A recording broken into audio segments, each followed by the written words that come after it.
Current status of the negotiations between the city and the A's. So we did receive detailed feedback from the council in July 2021 in the form of the term sheet. Based on that direction, staff, my team, has been working to negotiate a deal structure that, if approved, would not place the city's general fund at risk.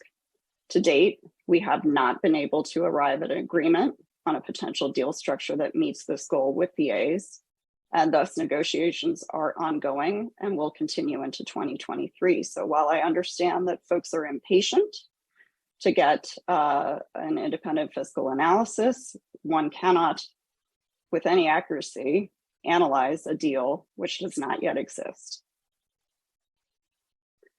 So what's next? If and when the parties reach agreement, there'll be a whole bunch of things coming back to the council: general plan amendment and rezoning, map and preliminary development plan, development agreement, public infrastructure and financing agreement, which is really where the meat of most of what we're talking about today would live, non-relocation agreement, event day cost reimbursement agreement, resolution of intention to form an IFD, and the infrastructure financing plan, which is really sort of the guiding document, if you will, of the IFD that details what infrastructure would be reimbursed and to what degree. And I do just want to note that, sorry, I accidentally fast forwarded, that the IFP is legally required element of forming an IFD and is very prescribed in terms of what it needs to include. So there's no chance that an IFD will be formed without full transparency on those items.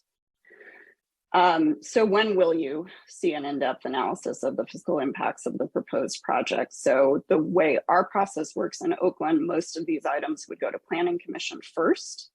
And then they would proceed back to this committee to CED, which is the point at which we would provide an in-depth review of the fiscal impacts of any deal terms actually, not hypothetically, negotiated and recommended by staff. And the city has retained its own team of financial consultants, all of whom are very experienced in transactions of this type, to both advise on an ongoing basis and analyze the proposed transaction.